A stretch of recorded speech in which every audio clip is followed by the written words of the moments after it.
Yo, salut tout le monde, c'est Gata Volgar, j'espère que vous allez bien, moi pour ma part, ça va, je vais bien, j'espère que vous avez passé une agréable journée. Aujourd'hui on se retrouve pour le débrief du match Paris Saint-Germain, RB Leipzig, match qui comptait pour la troisième journée de phase de poule de Ligue des Champions du groupe A. Victoire des Parisiens 3-2 au Parc des Princes, l'ouverture du score de Kylian Mbappé à la 9e minute de jeu, l'égalisation d'André Silva à la 28e, 57e Nordi Mukiele donne l'avantage aux visiteurs, 67e, Lionel Messi recolle les deux équipes à égalité et à la 74e, le sextuple Ballon d'Or inscrit le but de la victoire sur penalty et avec ce résultat, le PSG est premier de son groupe avec 7 points au compteur, 2 victoires, 1 match nul, 1 point d'avance sur Manchester City, deuxième qui au passage a torpillé le club Bruges 5-1. Ces derniers qui sont troisième avec 4 points et le RB Leipzig 4e avec 0 points, 3 matchs, 3 défaites. Bon. Le petit point classement, il est fait. Pour débriefer ces 90 minutes, pour parler du contenu de ce match, on a vu dans l'ensemble un Paris Saint-Germain en difficulté, même s'ils ont été efficaces dans le dernier geste. Ils ont été plus réalistes que le RB Leipzig.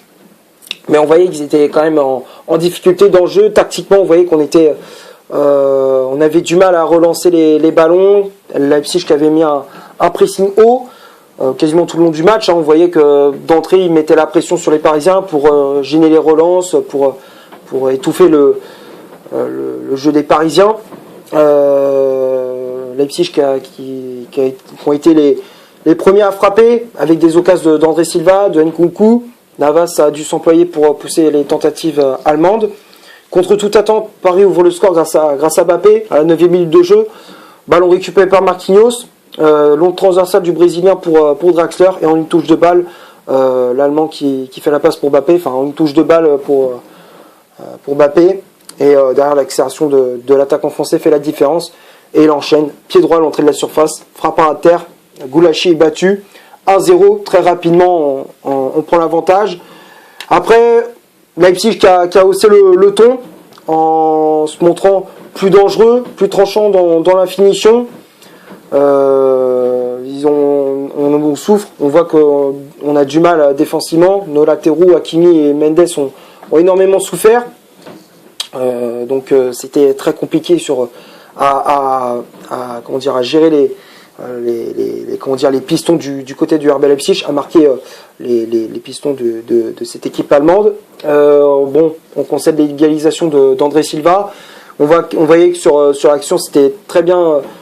C'était très bien fait, le RB Leipzig qui a très bien joué son coup avec un décalage si je ne me trompe pas, de Mukiele pour Angelino et derrière le centre de l'Espagnol vient trouver André Silva, pardon, je dis n'importe quoi, André Silva au second poteau, il bat Keylor Navas, ça fait un partout et c'est le score à la pause. Leipzig même s'ils ont essayé d'enfoncer le clou, ils ont essayé d'enfoncer le clou, ils ont essayé de marquer le deuxième but.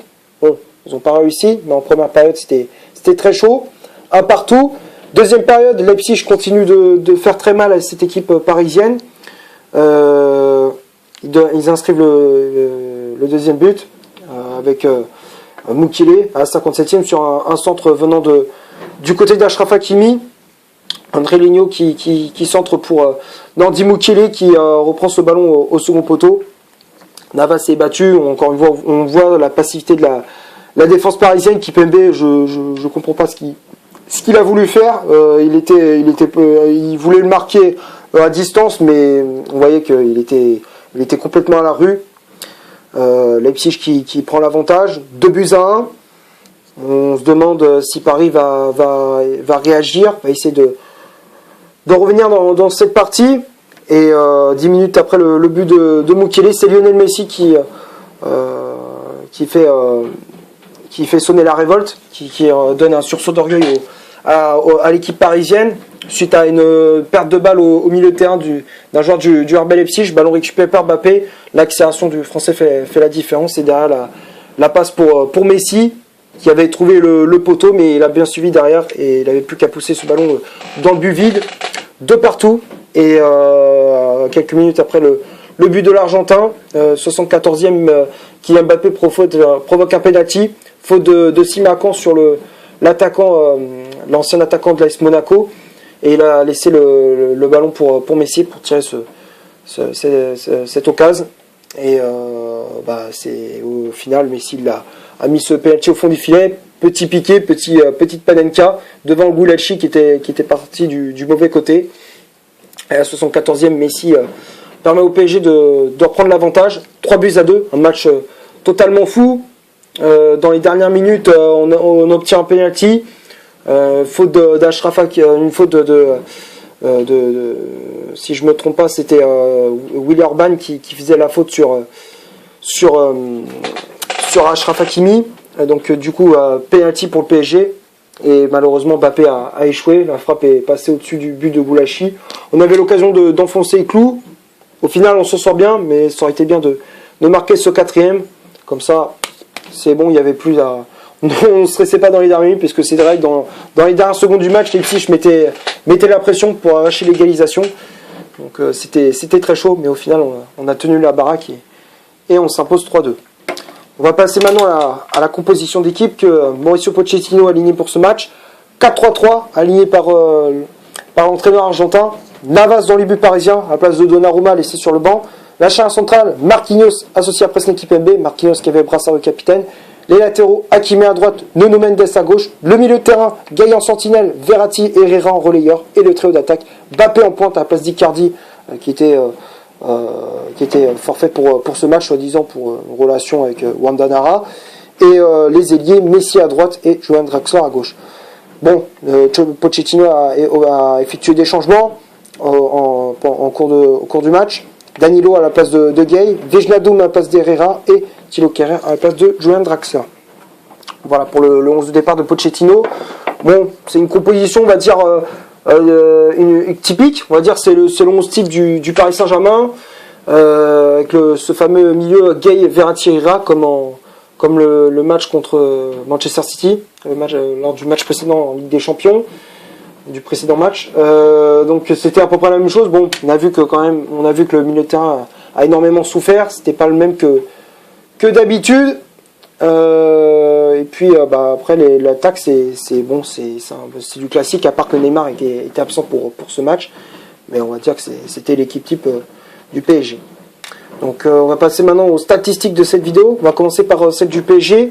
64% de possession de balle, 5 corners, 8 tirs au total, donc 4 tirs cadrés, 3 positions de hors-jeu du côté du RB Leipzig, 36% de possession de balle, 4 corners, 12 tirs au total, donc 4 tirs cadrés, une position de hors-jeu.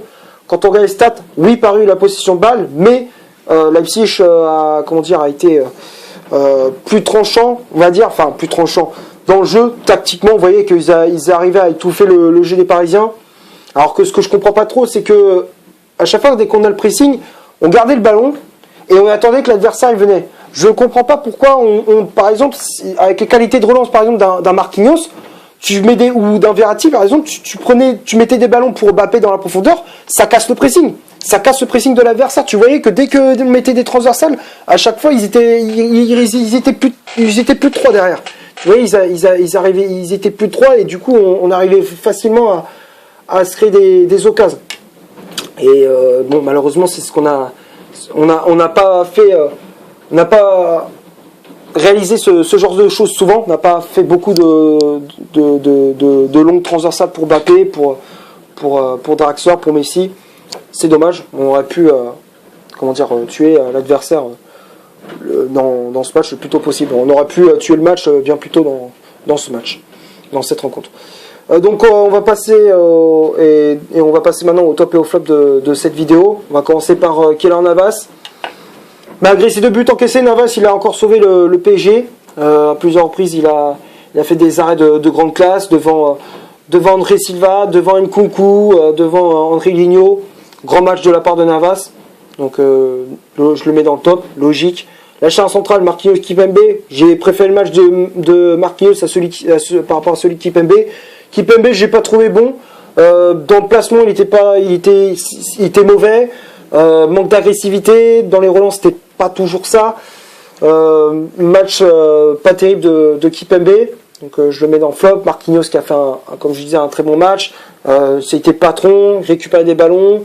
Par moments, il accompagnait les attaquants sur les phases offensives du PSG. Et dans l'ensemble, il a fait un très bon match. Il a été agressif, il a mis des longs ballons pour Mbappé, pour Messi. Donc Marquinhos, je mets le en top, ça c'est clair.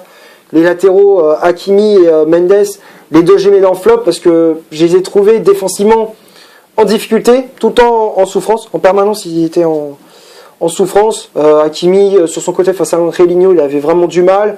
Offensivement, il n'a pas montré grand-chose.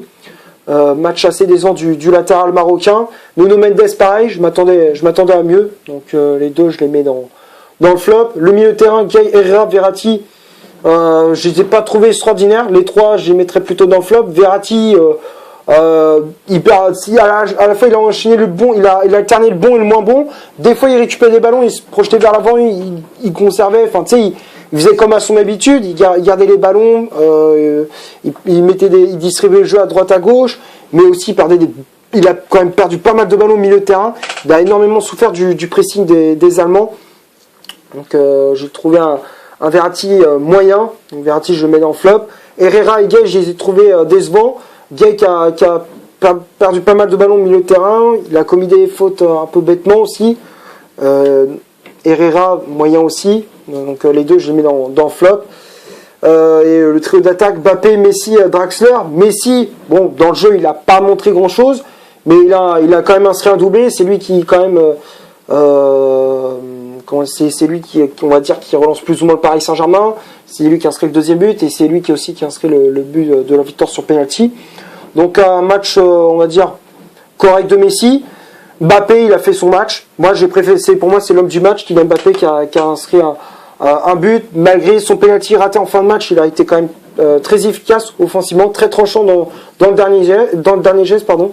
Donc pour moi, Kylian Mbappé, je mets dans le top.